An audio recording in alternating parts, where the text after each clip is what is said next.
Good day mga ka-sports natin dyan. Kahapon nga ay naging mahigpit ang laban ng Creamline Cool Smashers kontra sa Signal Super Spikers. At alam naman natin na napatiklop nga ng Signal ang kupunan nila Alyssa Valdez sa loob ng 5th set. Naging maganda naman ang laban pero mas pumabor nga ang pagkapanalo sa Signal. At syempre, tuwang-tuwa na naman dito ang mga bashers nga ng CCS dahil nga natalo sila ng Signal Super Spiker. Pero ito lang masasabi ko, hindi pa tapos ang laban. Win or loss naman ay 100% ay pasok nga sa quarterfinals ang Creamline Cool Smashers. At kahit matalo man sila, alam natin na marami pang paraan na babawi ang CCS sa next round. At wag munang masyadong pakasaya dyan ang mga bashers ng CCS. Pero syempre, meron talagang mga kakulangan ang Creamline Cool Smashers na dapat nilang baguhin. At ang tanong ngayon, bakit ba natalo ang Creamline ng Signal Super Spikers? Yan ngayon ang ating hihimay-himayin at pag-uusapan dahil marami na naman mga bashers dyan na nagsasabi na pechay na daw ang CCS. Hindi pa sila pechay. Kayang-kaya pa nila makipagsabayan. Alamin ang buong detalye. Pero bago ang lahat, subscribe ka muna. Click ang ating notification bell para lagi kang updated sa lahat ng issues sa volleyball.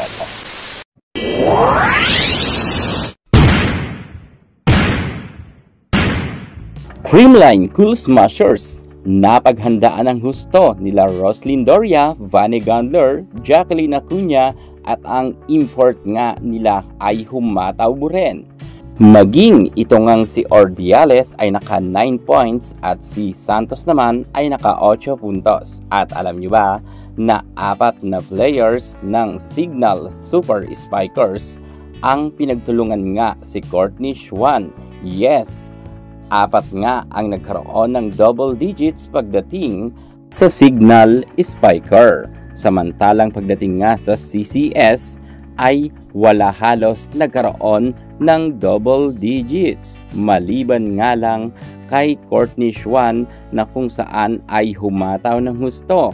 Maging sila Alyssa Valdez, Tots Carlos, Michelle Gumabaw pang Spanaga ay hindi masyado gumana.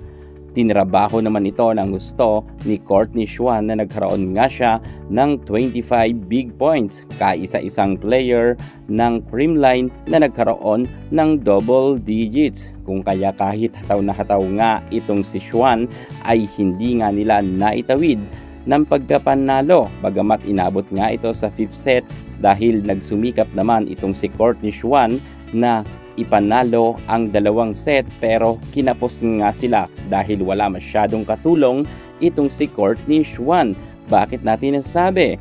The Phenom superstar Alyssa Valdez ginawa ngang bangko ni Coach Sherwin Meneses at late na nga siya ipinasok. Buti nga si Alyssa Valdez ay nagkaroon nga ng 9 points dahil nga sa second set ay ibinabad na ito. Sunod-sunod rin ang kanyang naging puntos.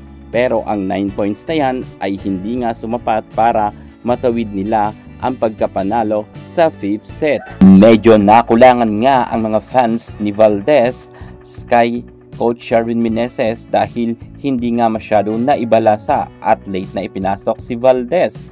Tots Carlos, kitang-kita naman kasi na pinilit nga ni Coach Sherwin Meneses na ibabad. Bagamat alam naman natin na si Tots Carlos ay magaling rin na outside hitter, opposite hitter pero hindi nga gumana kahapon dahil sobrang dami talagang error ni Tots Carlos kahit nga ang kanyang mga services ay talagang nag-over ito.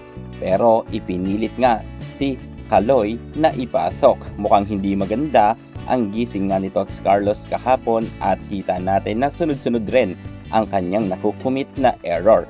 Naka 9 points lang nga siya. Beautiful Michelle Gumabaw hindi rin masyado nakipagbrasuhan. 7 points nga lang ang kanyang naiambag kahapon. Medyo hindi rin maganda ang nilaro ni Michelle at madalas nga rin siyang mablock at kung hindi naman nagkaka-error din. Mukha kasing bantay sarado rin itong si Michelle Gumabaw nila Acuña at kita natin na talagang humataw ang nasabi nating Signal. Pero pagdating dito sa mga middle blocker, middle attacker nga ng CCS ay kulang na kulang. Sheena Turing, napakaganda ng ipinamalas niyang laro ng last game, pero kahapon ay nakatatlong puntos lamang ito. Sobrang baba niyan at mukhang hindi rin nga gumana itong si Turing kahapon. Bagamat alam natin na very talented rin ang younger player na ito, pero kulang na kulang nga pa ang kanyang tapang. Maging si Pangs Panaga nga na veterana at makailan beses na nagkaroon ng award bilang Best Middle Blocker, pero kahapon ay medyo hindi rin maganda ang kanyang inilaro. Bihira nga rin siya magkaroon ng puntos or dahil pangit nga ang first ball kung kaya hindi siya nakakahataw. 6 points nga rin lang ang kanyang naiambag. Buti nga lang itong si Lorilyn Bernardo ay ipinasok ni Coach Sherwin Meneses. Kahit limited lang ang kanyang pasok, pero nagkaroon pa siya ng 8 points. Talagang hataw na hataw rin si Lorilyn Bernardo. Maganda rin ang kanyang ipinamalas kahapon, pero kinulang talaga ito. So kung mapapansin nga natin pagdating nga sa Creamline Cool Smashers, wala ngang local players na nagkaroon ng double digits. Kinulang talaga sila dyan. Hindi nga kagaya pagdating dito sa Signal na 3 local players nila ang nagkaroon ng double digits. Gayunpaman, kahit anong pangbabash ng ibang mga netizen sa koponan nila Alaysa Valdez, hindi pa naman tapos ang laban. Kahit matalo nga sila Valdez, alam natin na babawi ito sa quarterfinals at magkita-kita na lang tayo at alam natin at kampante tayo na papasok nga sa finale ang Creamline Cool Smashers. Kaya't sa mga bashers dyan, abang-abang na lang kayo dahil gugulatin kayo ng CCS. Malay nyo, may paparating na papasok at makakatulong sila Alaysa Valdez. Abangan na lang ninyo yan sa quarterfinals. Kita-kita na lang tayo mga bashers dahil iiyak kayo sa CCS. Thank you so much. God bless.